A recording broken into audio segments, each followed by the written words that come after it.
The holographic form flickered in front of me, and I squinted at the text. Advanced Document Warfare Training, Sector 7, Station Keras 9. I took a sip from my thermos, the one with, "I'm not saying I'd survive the apocalypse, but I'd definitely make sarcastic comments while dying" printed on it, and shrugged. Another boring corporate training session about filing protocols. At least this one was off-world, which meant I could expense the shuttle ride. The registration terminal was the kind of aggressively sterile white that made you wonder if they were hiding bloodstains. A single uncomfortable chair set bolted to the floor, and a motivational poster on the wall showed a sunrise with the words, "Survival is a choice," in bold letters. Weird choice for a filing seminar, but whatever. I'd seen weirder office decor. I pressed my thumb to the scanner and it beeped green. The hologram shifted to show a shuttle departure time in 20 minutes. I drained the rest of my coffee and stood up, grabbing my shoulder bag. Inside were my datapad, 3 protein bars, and a novel I'd been meaning to finish. You know, the essentials for sitting through PowerPoint presentations about digital organization systems. The shuttle bay was massive, all echoing metal and warning lights. My shuttle sat at Dock 7, a blocky military transport that looked like it had been through several wars and lost most of them. Blast marks scorched the hull, and one of the windows had been replaced with what looked like welded plate metal. I said to nobody in particular. Budget cuts must be hitting the training department hard. I climbed the ramp, and the interior didn't improve the situation. Red emergency lighting cast everything in a horror movie glow. Exposed pipes dripped something I chose not to identify, and the jump seats looked like they'd been designed by someone who hated the concept of human comfort. I was the only passenger, which tracked. Nobody got excited about learning new filing software. I strapped myself into a seat, wedging my bag between my feet, and the shuttle lifted off with a mechanical groan that sounded like it was protesting its own existence. Through the unobstructed window, I watched the station shrink away, then the brief blur of hyperspace transition made my stomach flip. 20 minutes later, we docked with a clang that rattled my teeth. The station I stepped onto was called Keras 9, according to the sign. The name sounded vaguely ominous, but then again, military contractors loved their dramatic naming conventions. The corridor leading from the docking bay was sterile and lined with warning signs in about 17 different languages. I caught translations for "extreme danger," "authorized personnel only," and what appeared to be "May the gods have mercy on your soul" in Centauri script.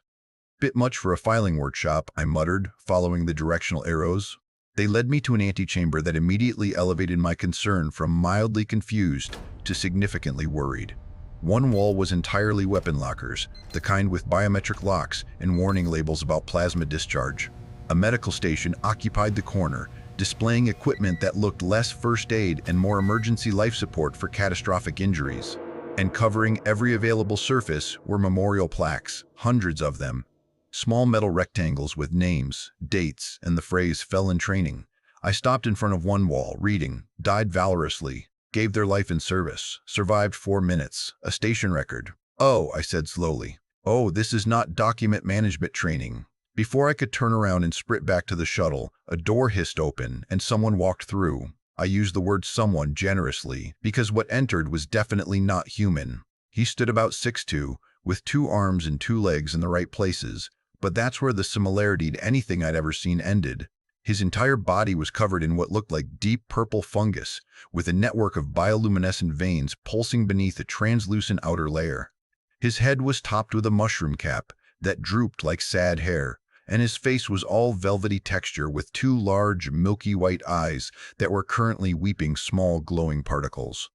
When he saw me, those eyes went wide, and his whole body suddenly lit up from within, veins pulsing frantically. A cloud of golden spores erupted from the gill-like slits on his neck, filling the air with glittering particles. "You are," he said, his voice a breathy rasp that came from those neck slits.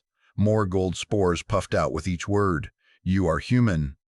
"Guilty," I said, raising my thermos in greeting.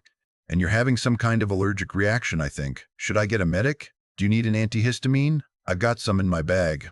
The mushroom cap on his head wilted even more dramatically. The gold spore cloud intensified until I could barely see him through the glittering haze. No, I am Kresh, instructor of deathworld combat survival training, and you cannot be." "Lyra," I supplied helpfully. "I'm supposed to be here for advanced document warfare training, though I'm getting the feeling there's been some kind of mix-up, what with all the..." I gestured vaguely at the memorial plaques, dead people memorabilia. Very motivational stuff, by the way. Really sets the mood. Kresh's two arms came up to clutch at his mushroom cap head, releasing more golden spores. Document warfare, that is. That is a different program. In a different sector. He gestured weakly at the weapons lockers. This is training for soldiers who deploy to Category 5 death worlds, planets where the atmosphere is acidic, where the predators hunt in packs of hundreds, where the plants are carnivorous and the water is sentient and hostile. Right, I said. So, pretty different from learning about the new galactic filing system.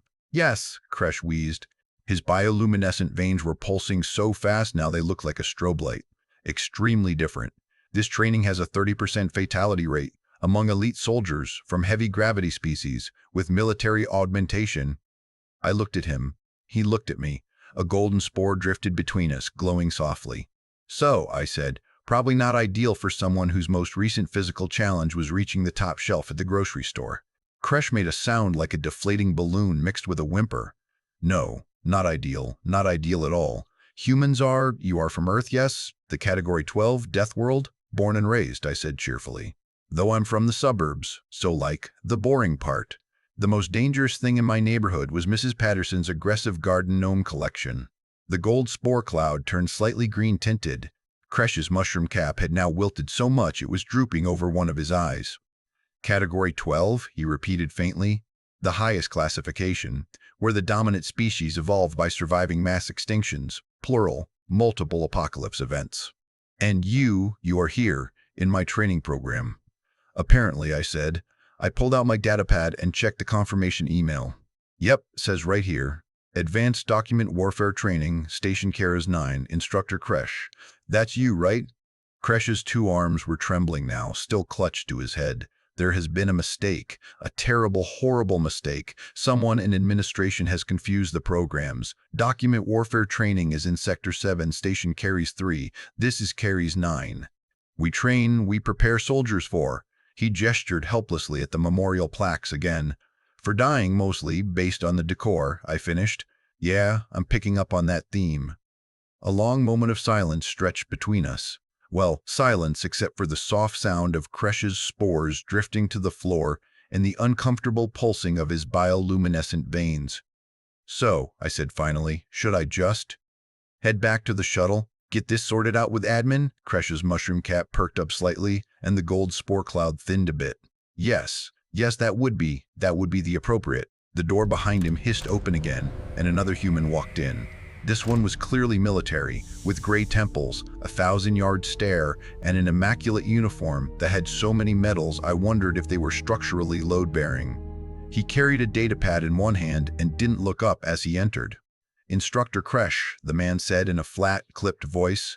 Commander Zephrax, here for the new recruit orientation. Begin when ready. Kresh's spore cloud immediately went back to solid gold. Commander, there has been. This recruit is not. There is a mistake. No mistakes, Zephrax said, still not looking up from his datapad. Paperwork is final. Says here. He tapped the screen. Lyra. Human. Assigned to Deathworld Combat Survival Training, Class 847. That correct? Yes, but... Kresh started. Then no mistake, Zephrax said. He finally looked up, and his dead eyes swept over me with all the emotion of someone checking whether their toast was done. Recruit Lyra, welcome to Keras 9. You will undergo 16 weeks of intensive training designed to prepare you for deployment to hostile environments. Statistically, you have a 30% chance of dying during training, a 45% chance of serious injury, and a 12% chance of psychological trauma requiring medical intervention. Questions? I raised my thermos. Yeah, so there's been a mix-up. I'm supposed to be learning filing systems, like digital organization, metadata tagging, that kind of thing. Zephrax's expression didn't change. Paperwork says Deathworld Combat Training. Right, but the paperwork is wrong, I said. Someone in admin confused Keras 3 and Keras 9. Paperwork doesn't get confused, Zephrax said. Paperwork is absolute. Paperwork is law. You're here, contract is signed, training begins now. Kresh released a cloud of spores so thick I couldn't see him anymore. From within the golden haze came his wheezing voice. Commander, with respect, this recruit is completely unprepared. She has no combat experience, no survival training. She arrived with... The cloud parted enough for him to point one trembling arm at my bag. Protein bars and a novel. Sounds like she's got rations and morale supplies, Zephrax said. Better equipped than most recruits. Proceed with orientation. Commander, Kresh's voice cracked, and the spore cloud shifted to a concerning mix of gold and green. That's an order, instructor. Zephrax turned and walked back through the door without another word, leaving me and Kresh staring at each other through a cloud of glowing fungal panic. Well, I said into the silence, this is awkward. Kresh made that deflating balloon sound again. His mushroom cap had wilted so far it was now covering both eyes. He reached up with both arms and pushed it back, revealing his weeping, milky eyes. I have trained warriors, he said quietly, cybernetically enhanced Grek-Thor soldiers who could crush steel with their bare hands, Zenkari assassins who could stop their own hearts to avoid detection, a Thulmarian berserker who once killed a training drone with his teeth. He paused. And I am more afraid of you than any of them. That seems like an overreaction, I said. I'm literally just a temp worker. The most dangerous thing I do regularly is microwave fish in the office kitchen. The spore cloud turned fully green. Kresh stumbled backward, catching himself on the wall with one arm while the other clutched at his neck slits like he was trying to stop the spores from escaping. You microwave fish in a shared space where others must smell it? It's pretty funny watching people's reactions, I admitted. Very dramatic. Lots of betrayed looks and passive-aggressive emails. Kresh slid down the wall until he was sitting on the floor, surrounded by a green-gold spore cloud. His bioluminescent veins were pulsing erratically. Psychological warfare, he whispered, against your own species, for amusement. I mean, I wouldn't call it warfare. This is how I die, Kresh continued, apparently not hearing me. Training a human, a deathworlder from the most hostile planet in the known galaxy, who tortures her own kind for entertainment. I walked over and sat down next to him, careful not to crush any of the spores on the floor. They crunched slightly anyway, releasing tiny puffs of light.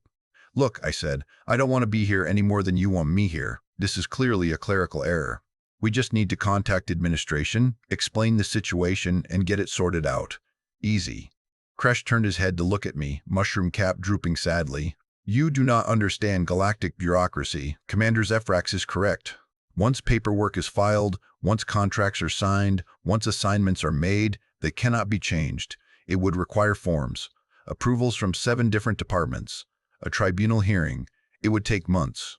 You're joking. I am incapable of joking. I am a fungus. That's... Actually, I can't argue with that, I admitted.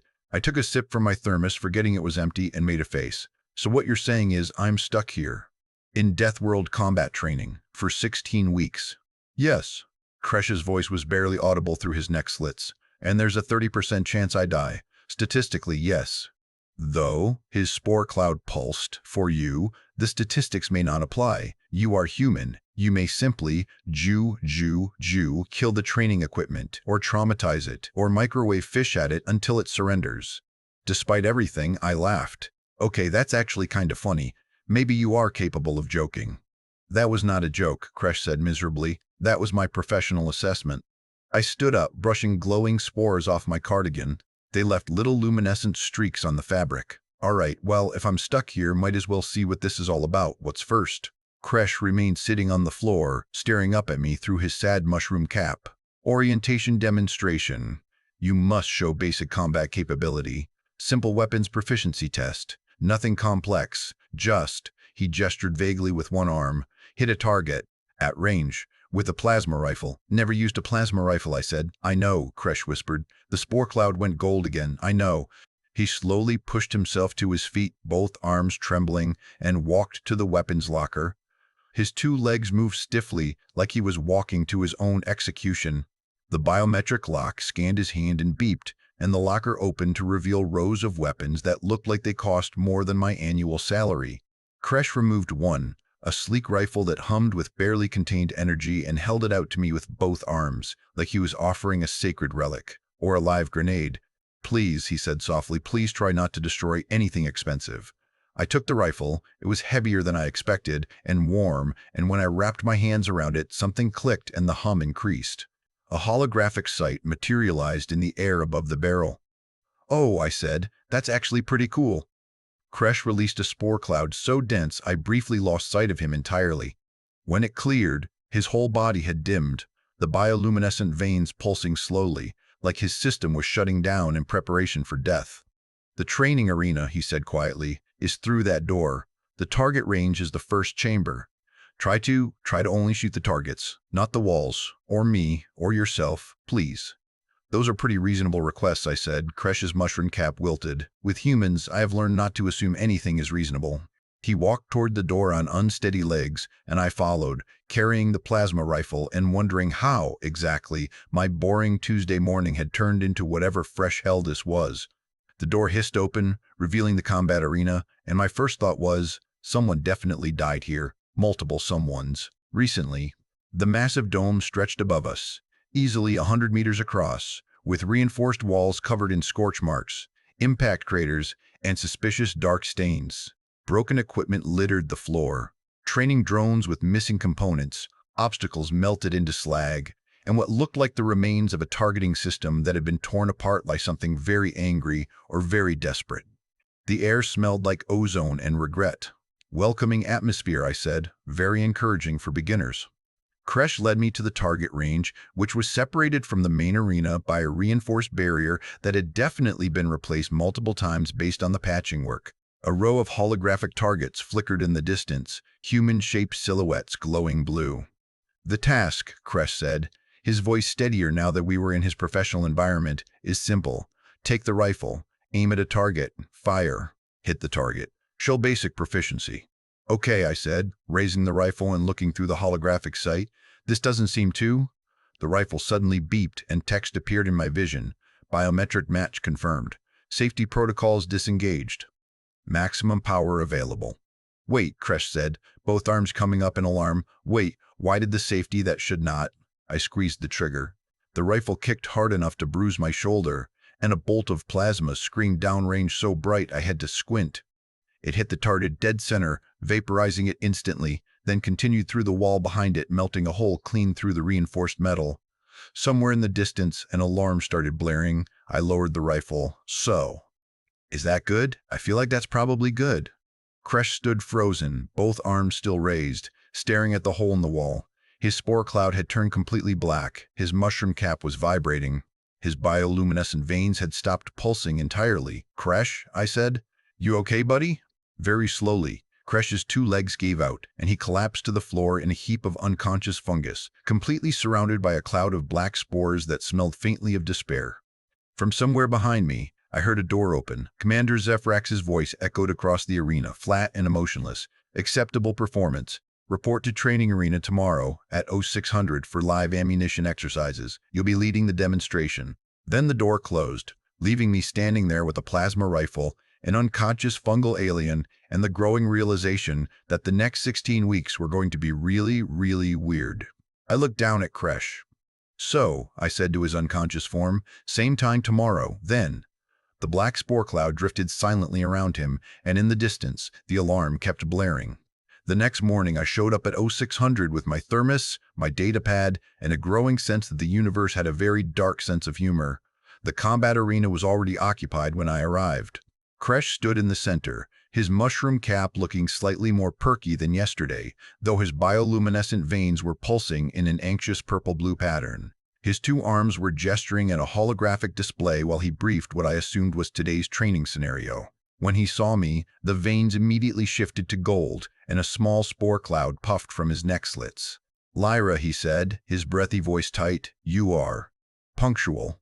"Yeah, well, figured if I'm going to accidentally destroy expensive equipment, might as well do it on schedule." I took a sip of coffee. Today's thermos slogan read, "I'm not saying I'd commit war crimes, but I'd definitely consider minor atrocities before breakfast." Kresh's eyes wept luminescent tears as he read it. That is not appropriate humor for a military training facility." "Agree to disagree," I said, walking over to examine the holographic display. It showed a tactical scenario involving what looked like a hostage extraction in a hostile jungle environment. "So what's the plan?" "I assume leading the demonstration means I stand in the back and take notes while actual soldiers do actual soldier things?" "No," Kresh said miserably, his mushroom cap wilted slightly. "You will be demonstrating hostile environment navigation and threat assessment. Commander Zephrax's orders. He believes your Zephrax's orders. He BIW indicates advanced combat aptitude. I shot a hole through a wall, yes, through reinforced durasteel, on your first attempt, with a weapon you had never touched before. Kresh's spore cloud intensified. Do you understand how that appears to non-deathworld species? That level of immediate lethality? Lucky shot, I offered. There is no such thing as luck with humans, Kresh said quietly, only barely contained catastrophe. Before I could respond, Commander Zephrax entered through the main door, datapad in hand, eyes as dead as yesterday. He didn't acknowledge either of us, just walked to the observation window overlooking the arena and tapped his screen. The holographic jungle materialized below us. Dense vegetation, simulated humidity that I could feel even through the climate control, and suspicious movement in the shadows that suggested automated threats. It looked expensive, very expensive. Scenario 7, Zephrax announced. Hostile flora and fauna. Acidic rain scheduled for minute mark 5. Recruit Lyra will demonstrate threat navigation and survival prioritization. Begin when ready. Kresh released a wheezing sound. Commander, perhaps a less lethal scenario for her second day. Paperwork says she's qualified, Zephrax said, not looking up. Proceed. I looked at Kresh. Kresh looked at me. His entire body had gone dim except for the frantically pulsing veins. Right, I said. So, do I just... You walk down there? Into the murder jungle? Yes, Kresh whispered. Try not to anger the plants. They are programmed for realism. They will attempt to kill you. Cool, cool. Very normal training exercise. I handed Kresh my thermos. Hold this. If I die, I want you to know it's been weird. I walked down the metal stairs to the arena floor, and the moment my feet hit the simulated ground, the jungle came alive. Vines writhed overhead, something growled from behind a massive tree trunk, and the air filled with the smell of decomposing vegetation and predator musk. The humidity slapped me in the face like a wet towel. From the observation window above, I heard Kresh's muffled voice. The objective is to reach the extraction point on the far side without triggering lethal responses from the environment. Standard protocol is slow movement, minimal disturbance, and... A vine lashed out at my head. I ducked on instinct, and it wrapped around a tree behind me, splintering the bark. Okay, I called up, so the plants are really committed to the murderous thing. Yes, Kresh's voice was strained. Please do not provoke them further. Another vine whipped toward me. I stepped aside, and it struck the ground where I'd been standing, leaving a smoking crater. Acid-tipped. Fantastic. So fun fact, I called up conversationally, dodging another strike. We have plants on Earth that are also kind of murderous. There's this thing called a manchineel tree. Touching it causes blisters. Standing under it in rain causes burns. Eating its fruit causes death. And you know what we do? We just put little signs around them and go about our day. From above, Kresh made a strangled noise. His spore cloud was visible even from down here, pressing against the observation window in a thick gold mass. A simulation creature, something between a bear and a centipede, with way too many teeth, emerged from the undergrowth. It roared, displaying rows of serrated fangs, and charged. I looked around, grabbed a thick branch from the ground, and as the creature lunged, I swung hard. The branch connected with a satisfying crack, and the creature stumbled sideways, crashing into a cluster of those acid vines. They immediately wrapped around it, triggering its shutdown sequence. Huh, I said, examining the branch. Good weight distribution. The observation window speakers crackled. That was... Kresh sounded like he was hyperventilating, which was impressive for someone who breathed through neck slits. That was a Class 4 predator simulation. You hit it with a stick. It worked, didn't it? I started moving toward the extraction point, stepping over suspicious-looking mushrooms that definitely wanted to kill me and ducking under low-hanging branches that dripped something corrosive. The simulated acid rain started exactly at the 5-minute mark, like Zephrax had promised. Droplets hissed where they hit the vegetation, eating through leaves and bark. I quickly moved under a rock overhang, waiting it out while examining my surroundings. This is actually kind of relaxing, I called up. Reminds me of camping, except the last time I went camping, we had bears raid our food supply. Real bears, not simulated ones. My friend Dave tried to scare them off by playing death metal on his portable speaker. It did not work. The bears seemed to enjoy it, actually. One of them sat down and just listened for like 20 minutes. Complete silence from the observation window. Then, very quietly, playing music. To bears, for deterrence. I mean, it was worth a try, I said. The acid rain stopped, and I emerged from the overhang, continuing toward the extraction point. Dave said he'd read it online. You can't trust everything you read online. That's a life lesson right there. I reached the extraction point without further incident, triggering the completion chime. The jungle simulation flickered and vanished, leaving me standing in the empty arena surrounded by deactivated equipment. Up in the observation window, Kresh had both arms pressed against the glass, his mushroom cap completely flat against his head. His entire body glowed a sickly green-gold color, and the spore cloud was so thick I couldn't see Commander Zephrax behind him. 6 minutes, Zephrax's voice announced through the speakers. Station record is 18 minutes. Previous record holder was a Grek Thor shock trooper with 15 years combat experience. I climbed the stairs back up, and Kresh immediately stumbled backward when I entered, nearly tripping over his own legs. His two arms came up defensively, releasing fresh spores. "You," he started, then stopped. The bears, the music." "Yeah, Dave's ideas are usually pretty questionable," I agreed, taking my thermos back. One time he tried to make wine in his bathtub. Ended up flooding his apartment with fermented grape juice. Landlord was not amused. Kresh made a sound like wind escaping from a broken pipe. His bioluminescent veins were strobing now, flashing between multiple colors like his body couldn't decide which terror response was most appropriate. Commander Zephrax finally looked up from his datapad. His dead eyes focused on me with something that might have been interest if he was capable of human emotion. "You didn't follow standard protocol." "I don't know standard protocol," I pointed out. "I'm a temp worker who got sent here by mistake, remember? Paperwork says otherwise," Zephrax replied. He made a note on his datapad. "Unconventional tactics, high-risk approach, successful outcome, proceed to advanced scenarios tomorrow." "Wait, advanced?" Kresh's voice cracked. "Commander, she has completed exactly one training exercise. She requires weeks of fundamental instruction before." "Paperwork indicates accelerated track," Zephrax said. "She's cleared for level 5 scenarios, hostile environment with live ammunition." "Live ammunition," Kresh repeated faintly. His legs were shaking. "As in, actual weapons that cause actual death." "Correct." Zephrax closed his datapad. "Oh, 600, Arena 3. Bring standard combat loadout." He walked toward the door, paused, and without turning around added, "Recruit Lyra. Impressive performance. Personnel is discussing contract extension, potential permanent position as combat consultant, compensation package being developed." Then he left. I looked at Kresh. Kresh looked at me. Very slowly, his mushroom cap began drooping again, and a black spore cloud emerged from his neck slits. The color I'd learned meant certain doom incoming. "I'm going to die," he said softly, "training a human.